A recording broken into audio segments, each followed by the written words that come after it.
What if Anakin arrived in Palpatine's office before Kit Fisto died? What would have happened then? We pick up with Anakin rushing to Palpatine's office as the Masters begin fighting him. Let's begin. Anakin's speeder cut through Coruscant's night sky, its engines whining in protest at the speed he pushed them to. He banked hard into the executive building's private hangar, the landing strut scraping against the polished floor as he barely waited for the craft to settle before leaping out. The cavernous hangar bay echoed with the dying whine of his speeder's engines, otherwise empty at this late hour save for a few maintenance droids that barely registered his presence. His boots pounded against the floor as he sprinted through the hangar's wide exit, past the empty security stations, and down the main corridor where the building's turbo lifts were located. Each second felt like an eternity as he slammed the call button, the lift's indicator showing it descending from the upper levels. When the doors finally slid open, he burst inside, jabbing the button for the Chancellor's office level repeatedly. The turbo lift couldn't move fast enough. Anakin's heart pounded in his chest as he felt the disturbance in the Force growing stronger with each passing moment. The darkness that permeated the executive building was suffocating, unlike anything he'd ever felt before.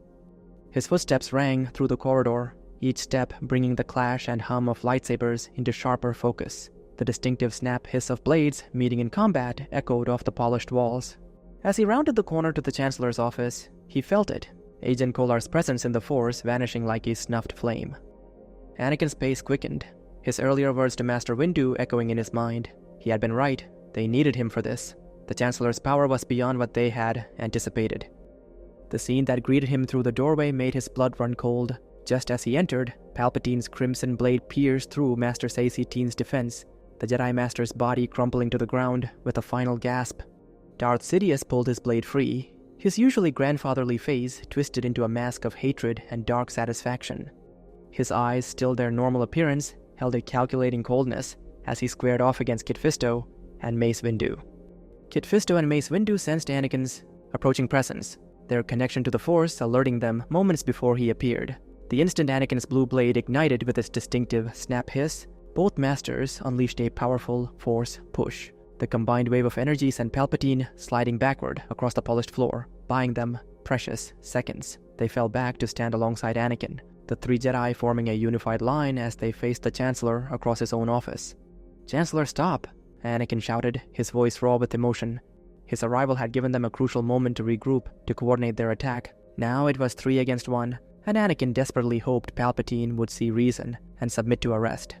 Palpatine's crimson blade moved with supernatural speed within the confines of his private office space. Each strike was precisely calculated, not just to defend, but to position himself so Anakin could witness every moment the Masters pushed toward a killing blow. The Sith Lord deliberately left openings that tempted lethal strikes, forcing Kit and Mace to expose their deadly intentions while making himself appear increasingly defensive. Kit Fisto's fluid movements created a constant pressure from the left, his green blade flowing in the circular patterns of Shicho, while Mace's Vapad drove aggressive strikes from the right. Anakin's powerful Gemso attacks came head-on, but his blade worked to push Palpatine's weapon aside rather than strike true. The Chancellor retreated step by step through the private office doorway, his movements suggesting vulnerability, while his eyes tracked Anakin's growing unease at the Master's lethal intent. As they entered the main ceremonial office, Palpatine's defense shifted. He began deflecting Kit's strikes directly into Mace's path, forcing the Corone Master to break rhythm. Each time Anakin created an opening for capture, Palpatine would position himself so that Mace or Kit's follow-up strikes would appear to be killing blows aimed at an exposed opponent. The Sith Lord was painting a picture with every exchange, showing Anakin that the Jedi would choose death over justice. The battle spiraled toward the broad window, lightsabers scarring the ornate walls. Palpatine's blade work became increasingly desperate, but his footwork remained precise. Backing onto the windowsill was no accident. Each defensive move now forced Mace and Kit to press harder, their strikes growing more lethal as the Sith Lord seemed to weaken. All while Anakin's attempts at disarming strikes were repeatedly interrupted by the Master's killing blows, stoking the conflict within the young Jedi with each clash of their blades. Mace's blade work suddenly intensified, his Vapad style becoming a lethal violet blur as it fed off the dark side energies, saturating the chamber.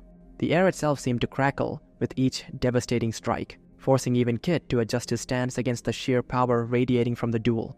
With a series of brutal, precisely calculated attacks, Mace drove Palpatine backward, each blow carrying the weight of barely contained fury. The The Sith Lord's blade whirled desperately to parry the onslaught, but Mace had seized the momentum. The purple blade arced through the air in a devastating swing, shattering the transparent steel window into thousands of glittering shards. In the same fluid motion, Mace pivoted, his boot snapping upward to catch Palpatine square in the jaw. The impact sent the Chancellor reeling backward, his crimson lightsaber flying from his grip and disappearing into the Coruscant night, along with the shower of broken glass. Blood sprayed from his mouth as he sprawled onto the windowsill. Before he could recover, both Kit and Mace's lightsabers snapped to his throat, the buzzing blades casting their green and purple glow across his face. "You are under arrest, my lord," Mace declared, his blade unwavering. "Anakin," Palpatine gasped, desperation in his voice. "I told you it would come to this. I was right. The Jedi are taking over." "Silence, scum," Mace's voice dripped with contempt. "The oppression of the Sith will never return. Your plot to regain control of the Republic is over. You have lost." "Lost, am I?" Lightning erupted from Palpatine's fingers, filling the office with wild, chaotic arcs. Both Kit and Mace caught the assault with their blades, the raw power forcing them to focus entirely on defense. "They're traitors, Anakin," Palpatine snarled between bursts of lightning. "He is the traitor, Anakin," Mace shouted back, his purple blade straining against the onslaught. "Come to your senses, boy," Palpatine pressed. "The Jedi are in revolt. They will betray you just as they betrayed me. You are not one of them, Anakin. I am your pathway to power." Palpatine's voice grew more desperate. "I have the power to save the one you love. You must choose. You must stop them." The lightning suddenly weakened, its arcs becoming erratic. Palpatine's body seemed to sag against the windowsill. "I can't. I am too weak. Don't kill me. I give up." "You Sith disease," Mace snarled, raising his blade.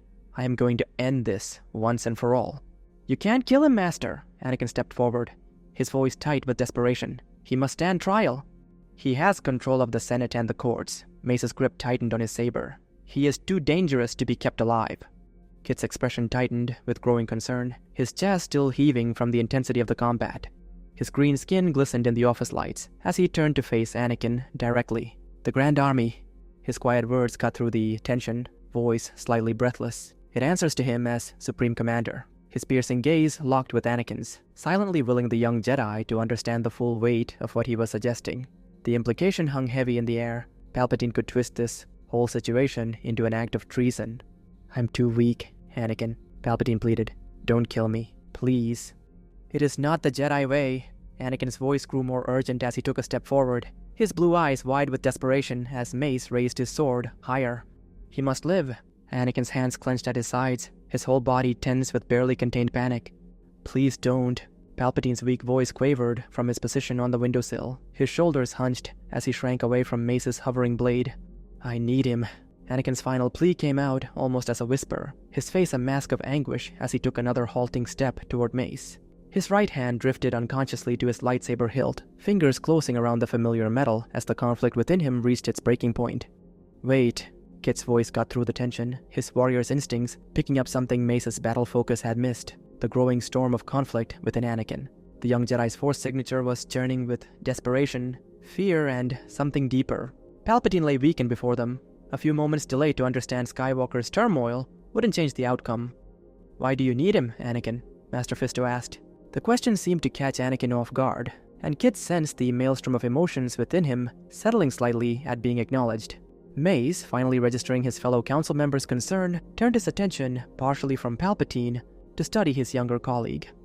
Anakin's desperate state of mind had already pushed him to the edge of an unthinkable action, cutting down Master Windu himself. Against that precipice, the truth seemed a small price. "He offered a way to save someone from death," Anakin's words tumbled out, raw with emotion. "I had a vision. I saw someone close to me die." Mace's face hardened with understanding. "He's lying, Anakin. Deception is the way of the Sith. It's how he climbed to where he is now." His voice took on a grim certainty. "Whatever knowledge he claims to have, the archives already possess. The Jedi have gathered wisdom for millennia that he could never match." For a brief moment, Mace's stern expression softened as he glimpsed the deeper truth. Anakin's desperation for the rank of Master hadn't been about pride, but about access to restricted knowledge that might save someone he cared about. But he pushed the thought aside. They couldn't afford such reflections now. He probably made similar promises to Dooku, to Maul. "You saw where they ended up. You know exactly what a Sith's promises are worth," Mace said to Anakin. Kit stepped forward, placing a steadying hand on Anakin's shoulder. The Nautolan Master nodded in agreement with Mace. He's correct, Anakin. Palpatine is lying. The Jedi archives hold 25,000 years of accumulated knowledge.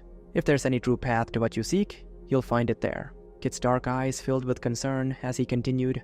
But there won't be any archives to search if we allow this disease to spread his lies through a mockery of a trial. They deceive you. Palpatine's voice rose with desperate intensity. The Jedi forbid attachments. They'll expel you from the Order after this. Only through me can you save her. Kit's expression hardened with unwavering conviction as he spoke. Another lie. Think, Anakin, if the Sith truly knew how to prevent death, they would have wielded that power at the height of their empire a millennium ago. Anakin's Force signature began to shift, hope flickering through the darkness of his desperation as the Master's words cut through the fog of fear. His shoulders relaxed slightly, his grip loosening on his lightsaber hilt as reason slowly returned. The possibility of accessing the archives, of finding answers within the collected wisdom of millennia, began to eclipse Palpatine's shadowed promises. There was truth in Kit's words. If the Sith had truly mastered death, why had they ever fallen? The desperate panic that had driven him to this moment began to recede, replaced by a growing clarity. Palpatine sensed the change in his intended apprentice. Though Anakin still wished him alive, the impulsive drive to attack the Jedi was fading. The Sith Lord's mind raced. Even without Skywalker's immediate aid, all he needed was to reach the platform below. One command to execute Order 66, and he could convert or imprison Anakin later, when the boy had no choice but to embrace the dark side. With shocking speed, all pretense of weakness forgotten, Palpatine unleashed a massive force push that sent both masters staggering back. The frail pleading victim was gone, replaced by a Sith Lord moving with predatory grace as he launched himself toward the shattered window, his body already turning toward the landing platform far below. But Mace's reaction was instantaneous. The Corran Master's hand shot out, seizing Palpatine in an iron grip of Force energy and yanking him back into the office. The Sith Lord's escape had failed. Meanwhile, Kit moved decisively, seeing through Palpatine's act of helplessness. The Sith Lord would undoubtedly try to twist the situation to his advantage, and Kit wasn't about to let him summon help to muddy the waters. His lightsaber slashed through the office's communication console in a shower of sparks. The Nautolan Master then positioned himself to block the exits, while Mace pulled Palpatine fully back into the room.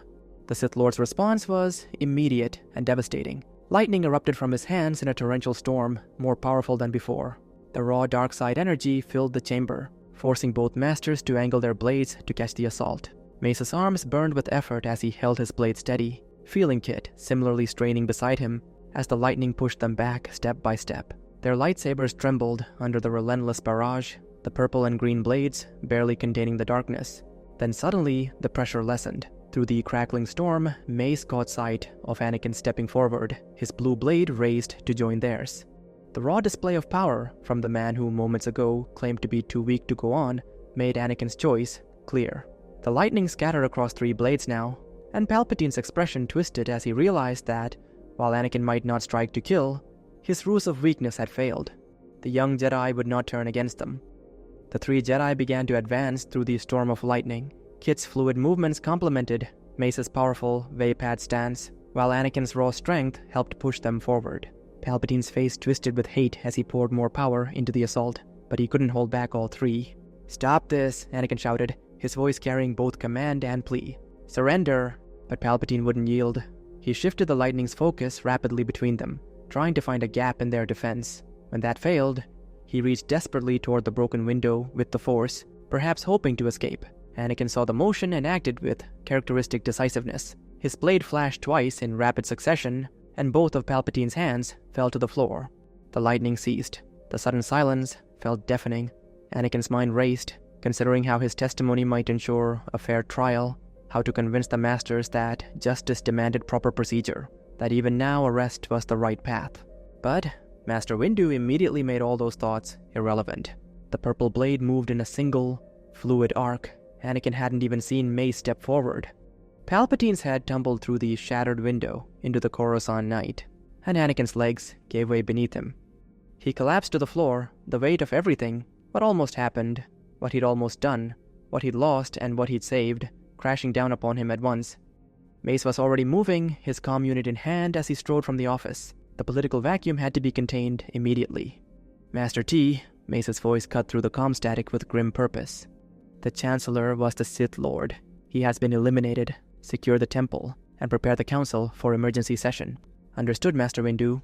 Shakti's calm voice came through clearly, despite the situation's gravity. "I'll begin preparations immediately. May the Force be with you."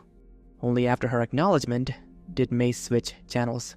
"Commander, this is General Windu. Lock down the Senate District.